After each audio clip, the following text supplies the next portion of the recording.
This is a casual guide of combat in Monster Hunter. This guide already assumes you have some understanding of like how to click buttons with your favorite weapon, and that you understand the gameplay loop of Monster Hunter.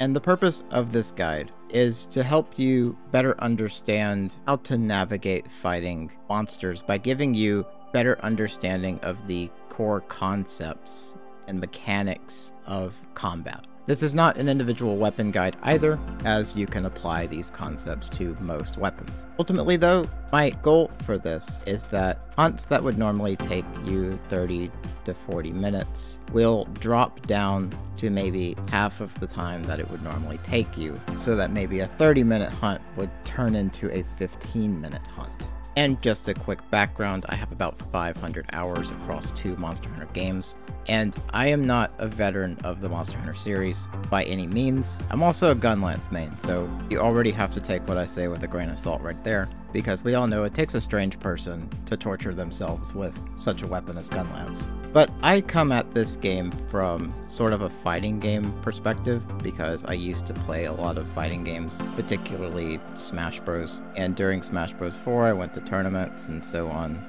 I didn't go past locals mostly, but I was on the power rankings at one point with a low tier character, so I'm at least halfway decent. So I'm going to be approaching how to play Monster Hunter from a fighting game perspective, because a lot of the concepts of fighting games carry over into Monster Hunter. Though there are 2 key differences between a normal fighting game and Monster Hunter. The first being that the monsters you fight do not use the same moveset as you. So this is entirely a PvE game, and the monsters do not have nearly the same kit that you do. In fact, they are designed to always have the advantage, because if both of you trade equal amounts of hits, then in that scenario you would lose every time. So to actually defeat the monsters in Monster Hunter, you have to be able to outplay them and outplay their AI. The second key difference is that your weapons don't have any true combos. So typically in how a fighting game works, there are these moves that are often referred to as combo initiators or combo starters, and what these moves do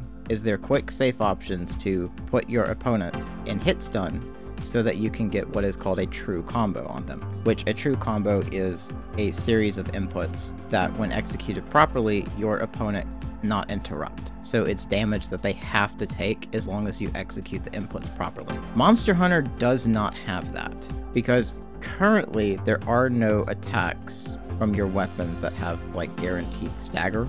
And Monster Hunter World does have the Slinger, which does technically have guaranteed staggers, but very few weapons actually benefit from that in a way that you can get true combos with it. Wild's will be slightly different in that it has those specific attacks that are guaranteed staggers and are guaranteed to knock back the monster. So that is actually coming to Monster Hunter, but it's not there yet, at least not until Wilds launches. So when you're executing a combo with your weapon in Monster Hunter, you can always be hit out of it by that monster because it's not going to stagger them, unless you just so happen to get lucky and get a stagger as you're doing the combo, which that is kind of risky. So with all that being said, how do we actually fight a monster?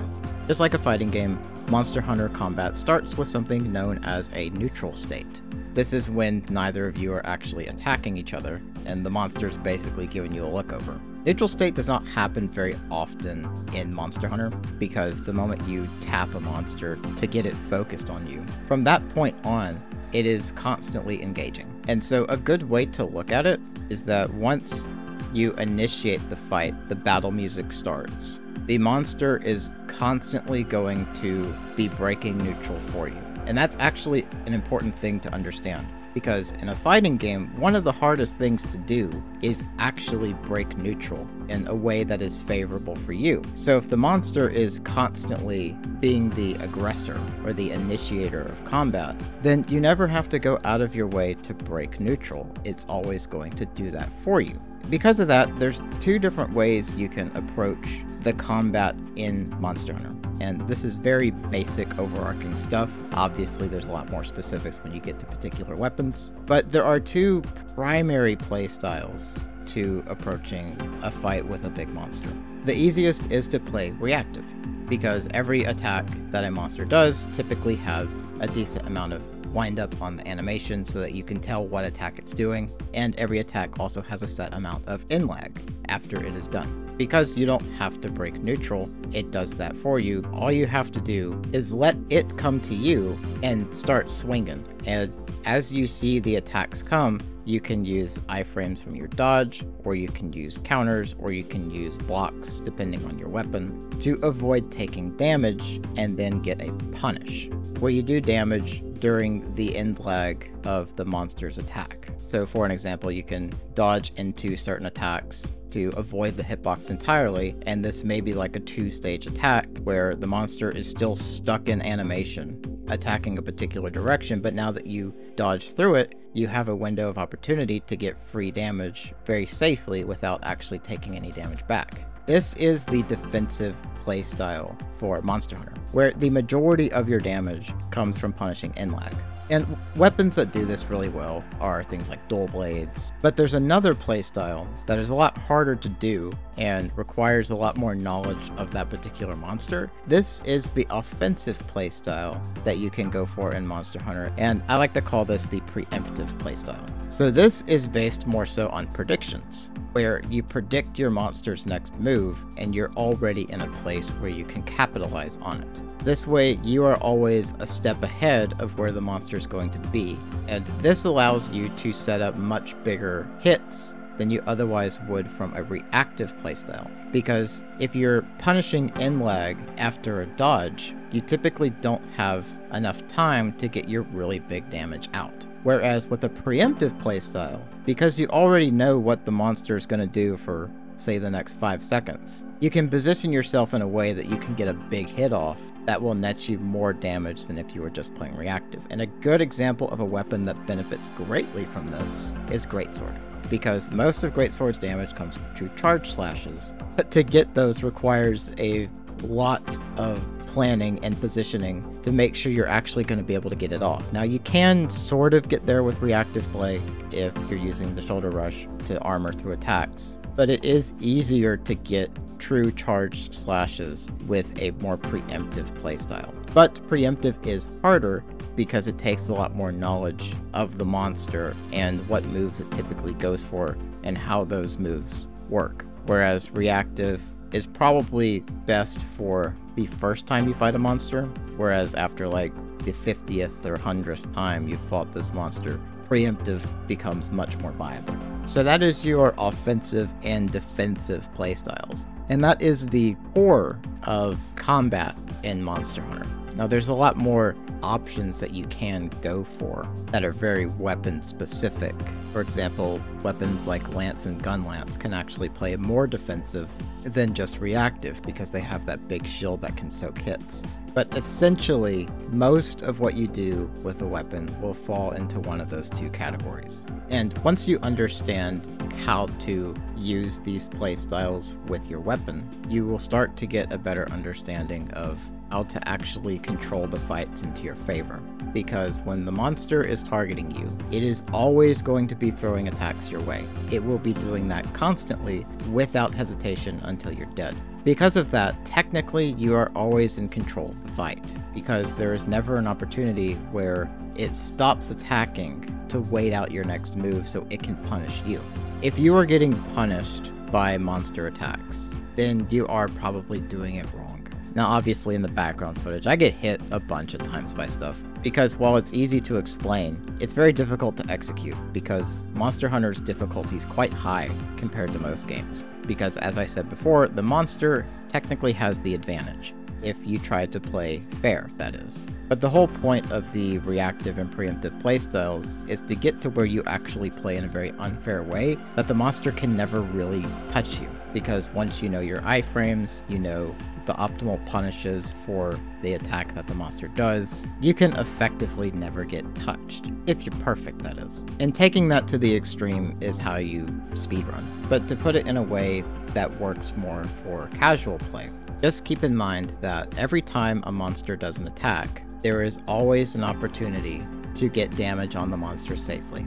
Now, whether you are actually in the position to capitalize on that or not, that is different. Because to better understand how to get these playstyles to work, we're going to take a look at a few more concepts of the Monster Hunter combat. And one of the most important ones is positioning, which is very straightforward. You need to position yourself in a place where you can capitalize on the monster's end lag, or just be out of the way of its hits so that you can capitalize on it completely whiffing on you. Because this is not a game where you dive headfirst into all of the monster's attacks and expect that to go well. The monster will beat you into the ground every time you do that. This game is about capitalizing on opportunities. The thing is, the monster will always give you openings. As I mentioned earlier, once the battle music starts, it's swinging.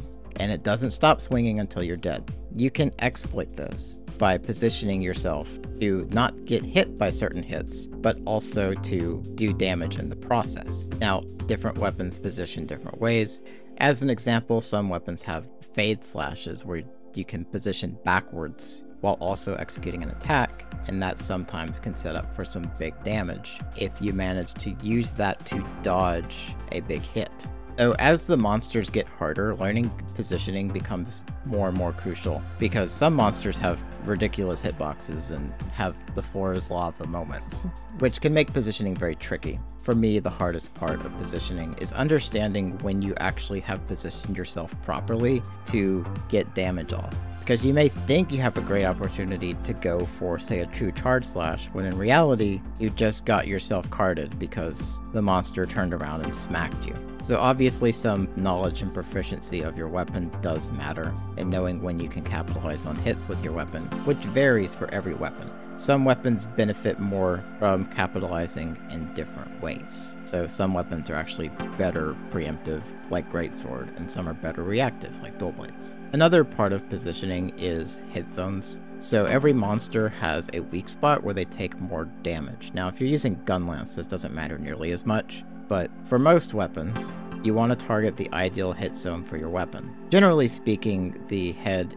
is the weakest spot on most monsters. There are exceptions, and you can always check out the wiki to figure out the exact hit zones if you wish. But ultimately, there will be spots to hit that will give you more damage than others. For example, if you're trying to get the most damage you can out of Hammer, you probably don't want to be focusing on the tail.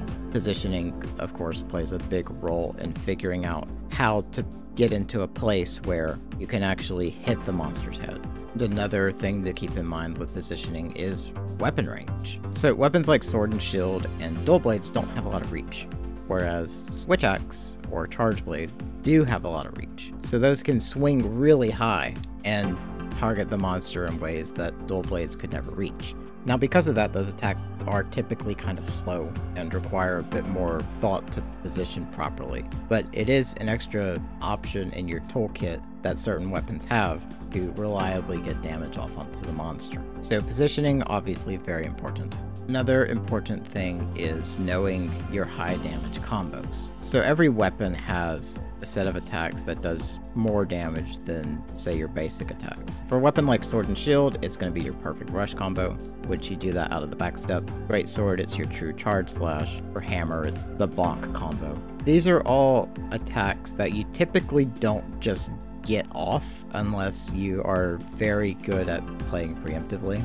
Although even with a preemptive playstyle, I don't think it's possible to get the bonk combo off optimally with Hammer on a monster that's still moving. So it has to be knocked down. But your big damage combos are designed to capitalize on once the monster falls over. And there are ways that you can get more of these knockdowns, for example, KO damage. But I believe there's also some type of trip damage buildup as well, because I have noticed that Gunlance shelling causes more trips than other damage types do. And you can build out your armor and weapon skills to give you more of those openings to get more damage. And that may actually be optimal for you if you're not at a level of proficiency to capitalize on end lag very well. Then you can just go for doing more damage from getting more knockdowns, because that's just free damage where you can hit the monster wherever you feel like with your biggest, baddest combo. That's where having weapons with status can come in and actually be quite helpful.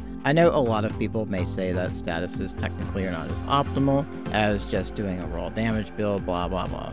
But that's assuming you're at a very high level of proficiency and you understand how to always punish the monster for the attacks that they do and get the optimal amount of damage out, so on and so forth. If you're not that good, statuses actually can be very helpful.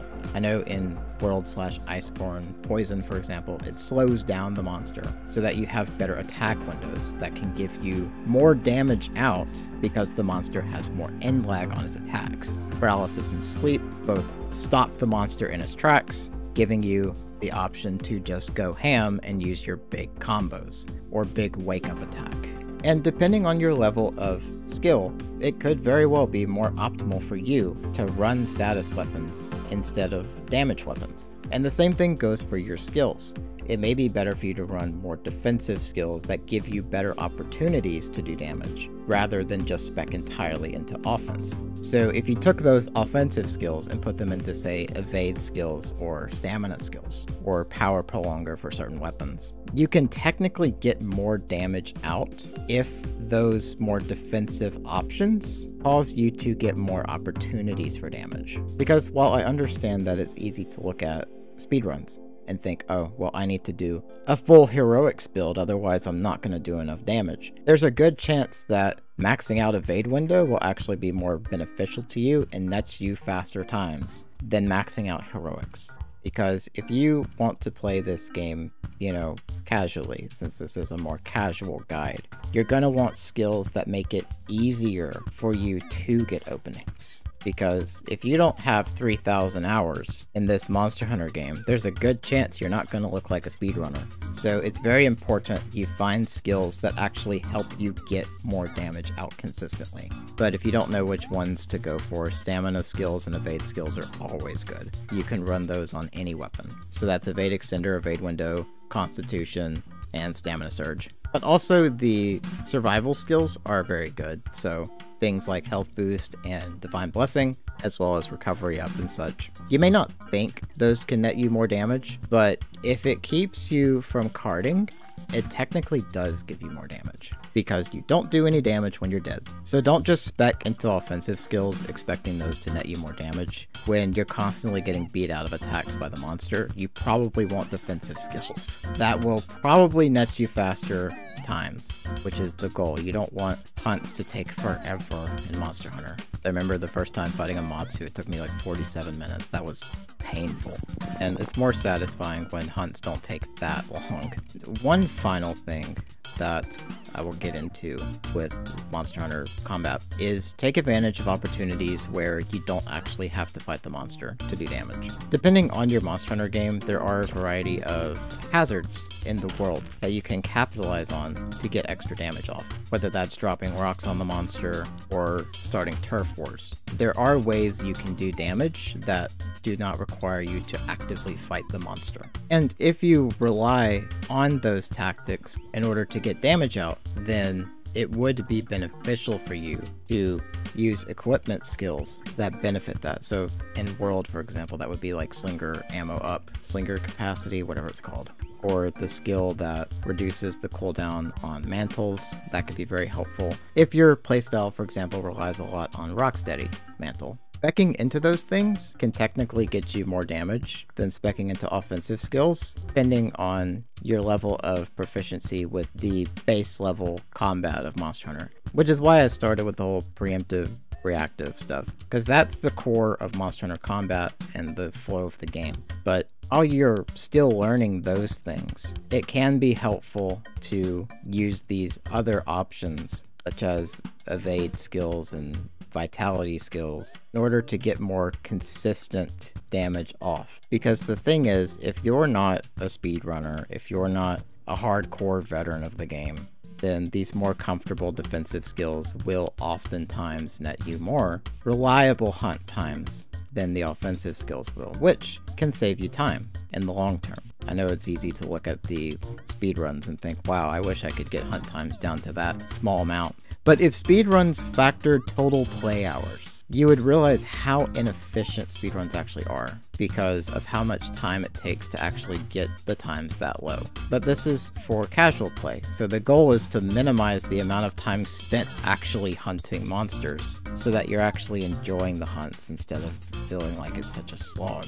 And making use of all these different tools, as well as understanding the main playstyle types of the game, that'll get you a lot further faster than exclusively focusing on trying to kill a Rathian in under a minute. Because the amount of times you have to restart because the Rathian wasn't in the exact spot that you need to get the optimal time, or you accidentally don't place something correctly and you miss out on a lot of damage, so on and so forth. Speedrunning does not allow for mistakes, which will require you to spend countless hours trying to get a perfect state where the monster is exactly where you need it to be. But that's not what this is for. Technically, you can beat the game faster by having more consistent hunt times, rather than focusing on speedrunning, but failing the quest 5 times doing so. But hopefully this will make hunts a bit less frustrating. I'm sorry if maybe I did not explain the concepts as in-depth as you may have wanted, but I tried to keep it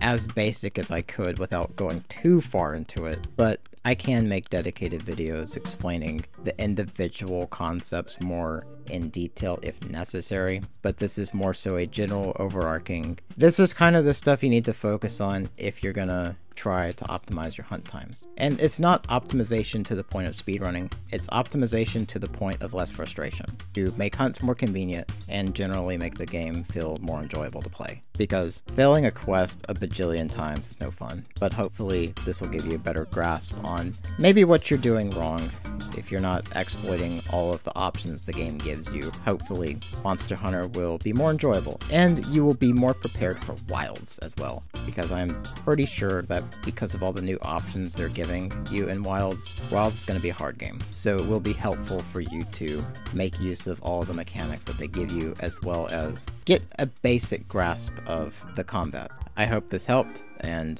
if you have any other input you'd like to provide as maybe someone who's more experienced than me even, to give some combat advice to potential newcomers, or if you'd like to tell me how useless this was to you, you can let me know down in the comments below as well. But anyway, thank y'all so much for watching. I will see y'all next time.